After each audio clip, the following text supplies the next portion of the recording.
Welcome to Your World, a program about whatever's international at Central. I'm your host, Steve Horowitz. Today, macaques in China, primate research at CWU. And my guests today are both from involvement in that program, Professor Lori Sheeran from the Anthropology Department and graduate student Sophie Bernstein from the same program. So welcome to the show. Thank you. And macaques, probably a word that, or an animal that's not all that familiar to a lot of people, and an animal that you've been studying for the past few years, part of the primate research program here at CWU. So That's right. Maybe we could start off by having you tell us a little bit about that program. Okay. Yeah, we're very fortunate here at Central to have a unique undergraduate degree program in primate studies. It's the only one in this hemisphere, actually. Really? So we attract some amazing students. And we have a variety of courses that students take at the undergraduate level that are specifically focused on primates, such as long-term primate studies and primate social behavior. We also benefit from a collaboration with the Chimpanzee and Human Communication Institute on campus. So students take 2 classes typically at the Institute where they learn about caregiving. So if they're going to go into careers in zoos or sanctuaries, they're prepared for that. And a lot of research is done there, of course, on American Sign Language, speaking chimpanzees and how they communicate with people. So our students will definitely have that experience. And now we also have some experience in the wild where they study wild monkeys and apes in China and in other countries. So the program at Central is both undergraduate and graduate? That's right. Yeah, the undergraduate program has been here since '98, I think. And then the graduate program was approved in 2008, and it's a 2-year degree program to kind of add to the undergraduate. And Sophie is curriculum. part of that program? Yes, I am. Yeah. So, and how long have you been here at Central working on your master's in this For area? a year and a half. Oh, so you're getting close. I actually just defended my thesis yesterday and passed, Oh, so great. I will be graduating this quarter. So how did you get interested in primate studies? I got lost at a zoo when I was about 8 years old once. I was so just entranced watching this gorilla, and my parents ended up just walking off, and I was still standing there watching this gorilla. I was just so amazed by it. And I turned around, my parents were gone, and I realized, okay, there's something going on here. I'm so fascinated by this. And just ever since then, I've just been really interested in non-human primates and their Well, that's behavior. great. We're going to talk in a moment or two about the actual research in China. But I wanted to find out more about this program. It's interdisciplinary, is it not? It is, yes. So what other faculty, what other departments do you work with?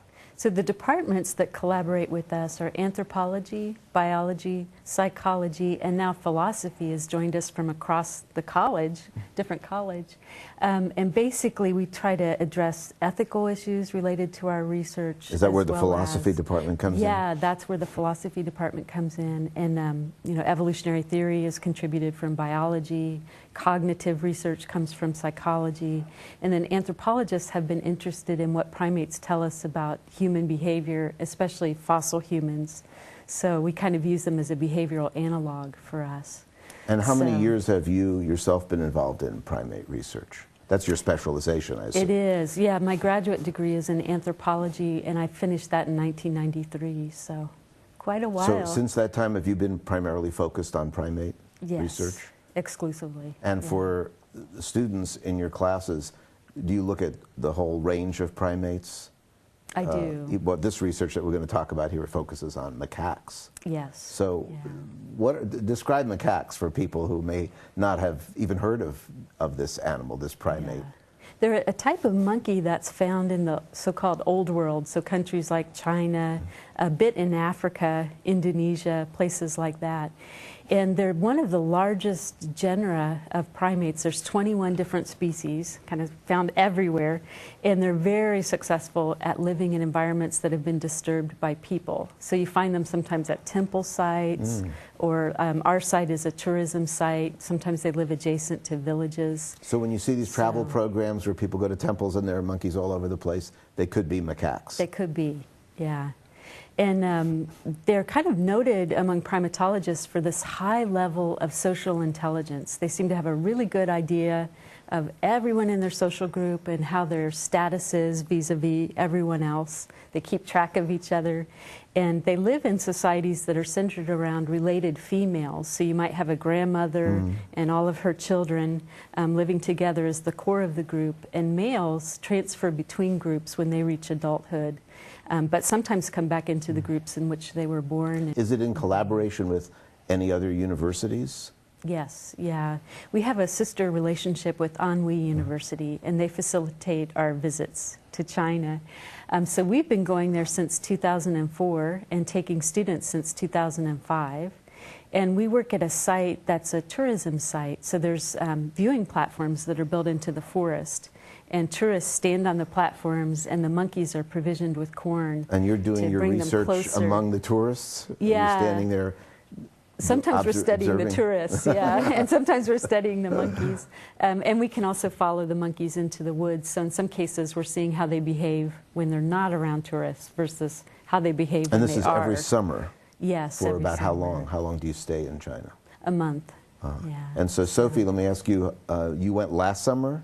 Yes, I did, in So- August and September. Tell me a little bit about how that experience was for you as a student. It was amazing. I had never been to Asia before, but I'd always wanted to go. And I had also never conducted any sort of field work, so it was an amazing and valuable experience in China.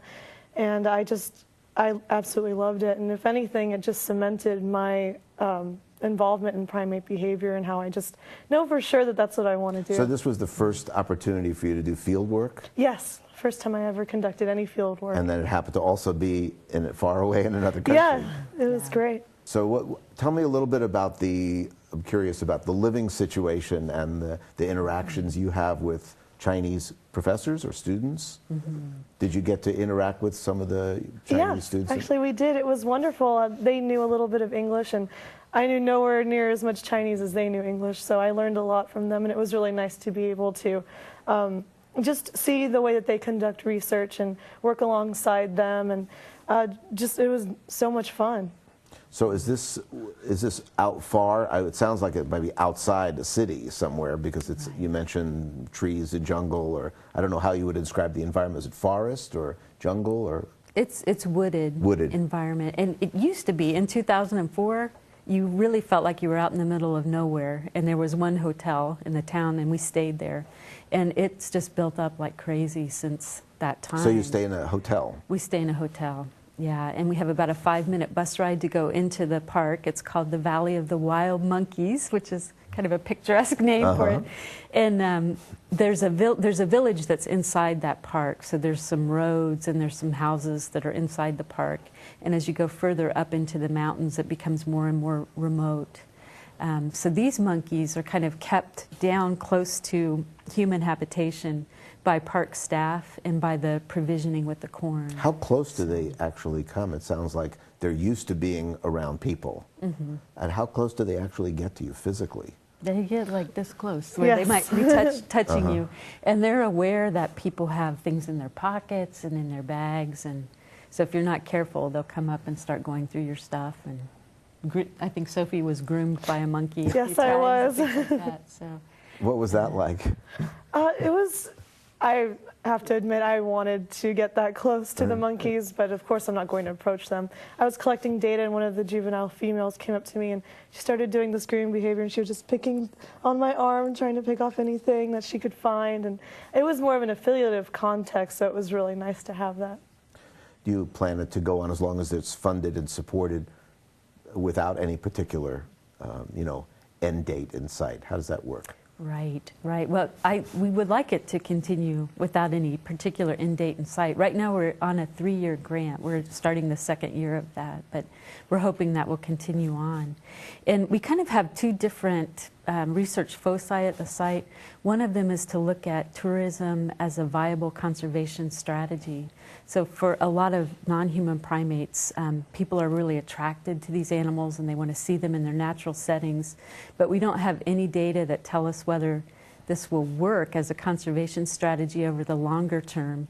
We know that things like diseases pass back and forth between tourists and non-human primates, and there might be changes to the environment that occur when you build hotels and you build roads. And so it's not really clear that this is the solution to our conservation issues. So we've been studying every summer how tourist presence affects monkeys' stress levels, their levels of aggression, infant mortality rates, and how often the monkeys are coming into contact with people and whether diseases are jumping back and forth between the two creatures. So that's kind of been a continuous factor of our research. Are you the only faculty member in a given summer, or do faculty members that you work with in other departments go with you as well? Usually it's been three of us, Megan Matheson in psychology, and me from anthropology, Steve Wagner from biology. And this coming summer it will be Steve and I who will go. So each faculty member has a separate research area that they're looking at? Yes. And then you somehow combine your data, or that it stays separate because there's a biology project, there's an anthropology project? Is it more like separate? No, it's actually more collaborative because we have the interdisciplinary program and we're trying to kind of use that as a strength with respect to So our are there students from all studies. the areas then? There are biology students as well as primate research students from anthropology? Yeah, we have a pretty good mix of students. And then the students from Anhui University who join us are usually biologists or primatologists, so they also bring a different perspective to the work that we're doing. How about, just to go a little bit off the topic of primates per se, how about your experience in Chinese culture, what you get of it from being in that area? People were so incredibly friendly. And just, if you knew a single word in Chinese, they would want to give you a Chinese lesson and teach you as much as possible, or practice their English with you. It was really nice. How many students were you with last summer? There were about... We had, we took 8 students from Central, and then we were joined by 4 students from Anhui University, although a bunch of students came at different points, so they're also starting to send more students out. So it sounds like culturally it was a pretty comfortable experience. Yeah. I think so. I really like China. I've been there since 1990. I've been going regularly, so I'm really comfortable. Is it there. been to this, always to the same area, the same? No, I used to work in Yunnan province, so kind of south, a more tropical region. Macaques as well, or different primate? Different primate. Group of primates called the gibbons. So they're small-bodied apes. Are there any areas in North America? We have any primates that we're observing in North America? Or is this exclusively in Asia and other parts of the world? Right. We are unfortunate that we have no free-living primates in North America. So you have to go to Central and South America, or you have to go to Africa or Asia to see free-living primates. So this research that you're doing in China, is that linked to, is there other people doing similar research in other parts of the world? As far as how tourism affects the primates and how it affects conservation? Yeah, it's mostly been, such research has mostly been restricted to gorillas. There's a lot of ecotourism that centers around gorillas and chimpanzees. And then a number of us study what's called macaque tourism, because monkeys are often at temple sites. They're good places to look at how tourists might interact with monkeys at those locations. And so while you were there, I understand that the Chinese TV people did a little documentary about the research, and they also included a brief interview with you in that research. So I think we're going to take a look at a clip now, a few minutes of your describing, I think, what you're doing at this site and your research with the macaques. Right. 早上9点，美国科考队进入猴谷，到黄山旅游的游客也慕名而来。 Our research team is studying how the monkeys interact with the tourists and what the tourists do that might cause stress or anger from the monkeys, and how we might reduce those problems. Also, we want to know if the tourists learn anything about nature and conservation, and we want to minimize the chances that monkeys will bite people or scare people, because diseases can spread between monkeys and humans, so we want to prevent that. So that's the main thing we've been studying here. 首先呢，欢迎大家前来野生头湖观光游览。呈现在大家眼前的就是黄山野生短尾猴啊。这只红脸的呢是皇后，猴王最喜欢老婆皇后啊，这只。这只是猴王，这只是皇后。短尾猴因其尾巴长短不超过2寸而得名。猴群中面部青灰色的为雄猴，红脸红屁股的为雌猴。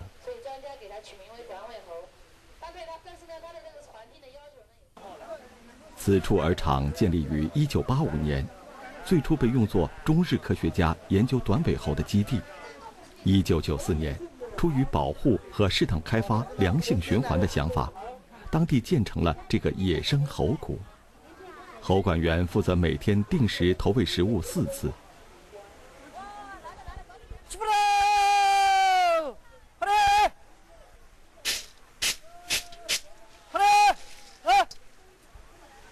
为了保持野生短尾猴的生活习性不被人为改变，猴管员每天投喂的玉米只有猴群所需食物的1/5。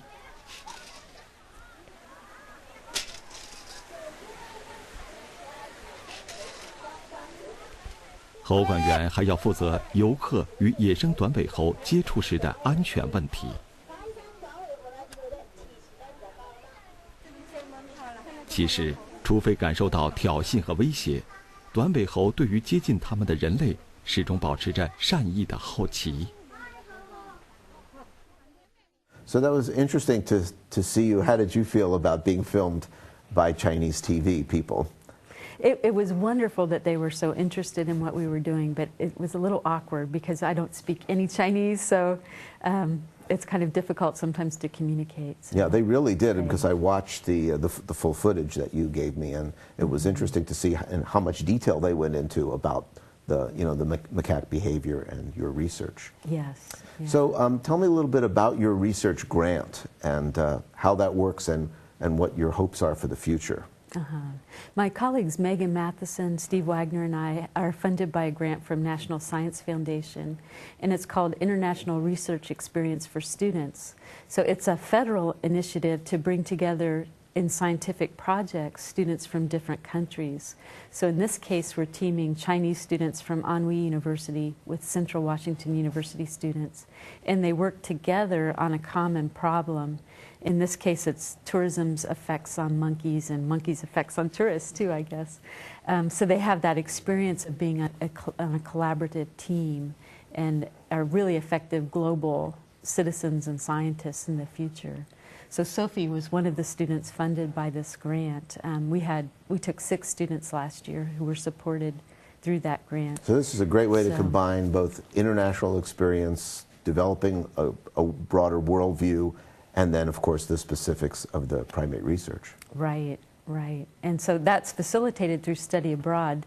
They have the 3-week experience that's funded through study abroad, and then the students stay for a longer period of time through the grant and become increasingly independent of faculty support. So gradually, they're the only ones left, and they're working with Chinese students. So, are there any kind of dream grants, dream ideas that you would have for the future that you'd love to see funded? Other avenues of primate research? Yes, what I would love to do at the site, because we have a population that lives out the full lifespan. So we have some elderly monkeys, and I'm really interested in how behavior changes across the life course and whether that enlightens us about human aging. And how reproductive strategies might change as you get to the end of your reproductive career. So I'm working on a grant right now that looks at the aged monkeys at the site. So you think you might bring in some specialist in geriatric? Yeah. I don't know what it would be called, geriatrics, I suppose? There's a subfield called primate gerontology that looks for things like, are there similar cognitive declines in chimps, for example, that we see in humans who have Alzheimer's? Which seems to be a very hot issue today, and all across the board. Yeah. Well, that's great. Well, let's ask Sophie, as a student, as a graduate student, how would you describe some of the benefits of the work that you've been involved in, and especially for students who are thinking about whether they want to get involved in this kind of project? Sure. As Dr. Sheeran mentioned earlier, we don't have any free-living primates in North America, So if you're going to be a primatologist, you have to travel. You're going to have to go from place to place and be, like what she said, a global scientist. This is a great program where you can go and get like Field 101 sort of experience. It's a really comfortable site to work at because you do have so much support from your professors and also the professors at Anhui University and the other students. So it's a really great experience and an awesome place to start off with if you want to be a global scientist. Now, once you leave CW and you have your master's degree, are you interested in continuing with the connection to this program, this primate research program, or do you have your sights set on a different type of research, a different country perhaps?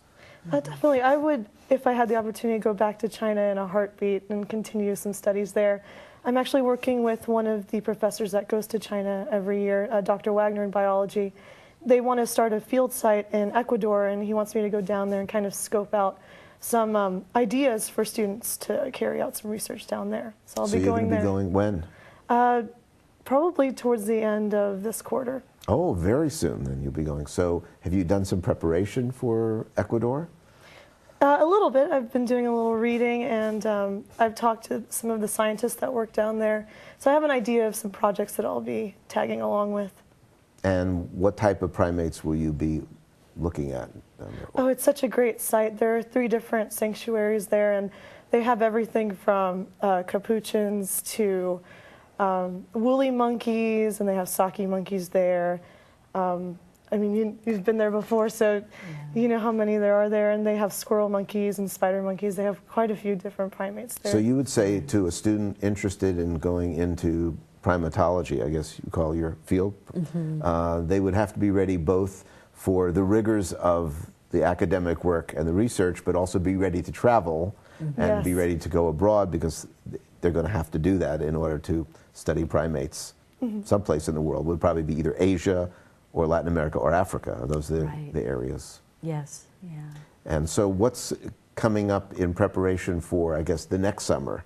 How do you do the preparation for students and faculty to get ready to go? Right. Right now we're recruiting the students who will participate in the study abroad component, and we're kind of preparing the different research projects that they can do and working with them to make proposals and things like that. So the students that will go with you, do they have to be primate studies majors, or they could just be students who are interested from one of the departments that is part of the interdisciplinary program? Yeah, they could be students who are interested from any of the departments that feed into our program. And we've even had students who weren't. We had a communications major come one time and make a film. So they could be in other fields as well. While you're in China, do you have any time when, when you're finished or before you start to go anyplace else in China just to get a different taste of Chinese culture? We do a little bit of traveling. We typically fly in either to Beijing or Shanghai. So we have those beautiful cities to explore for a couple of days. And then the area where we work is the area where they filmed the movie Crouching Tiger, Hidden Dragon. So there's a few temple sites and some beautiful forest that's just a half hour or so away. And then the park, Mount Huangshan, is just adjacent to our research site, and it's kind of equivalent to Yellowstone for us. It's a place that everyone aspires to visit at some point. It's a UNESCO World Heritage Site. Oh, so there must be quite a number of tourists there. There's a lot of tourists, yeah, and it's an amazing park. I actually don't go to that park because I have a horrible fear of heights, but Sophie was there last summer, so. So you go to a different site? Yeah, our research site is adjacent to the main park. Oh, just adjacent to it, but the main park is the one you're talking about that's high up. Yeah, yeah. Well, it sounds like just tremendous opportunity both for faculty to work together to collaborate and grant opportunity for you to do your research, and great opportunities for students to have this kind of direct field experience. I assume this type of research is done at other schools besides Central. How does Central fall in as far as the, in the list of universities that do this type of research? Where are we in relation to the other schools. Right. We're one of only 2 institutions that have a program of study that's centered around macaque and tourist interactions. So the other location is Notre Dame, where a professor named Agustin Fuentes works. And he actually was the founder of our program here. So there's kind of a history of connection between the 2 of us. But basically, we're one of 2 places that's systematically looking at this. So that seems to be pretty prestigious for CW to be that unique in the world of primate studies. Yeah. Well, thank you both very much for coming. Thank you. Really Thank you. enjoyed talking to you about this research. Sounds very exciting, and hope this is another productive summer for you. And Sophie, good luck to you in your work in Ecuador and beyond. And thank you for tuning into Your World. We'll see you next time.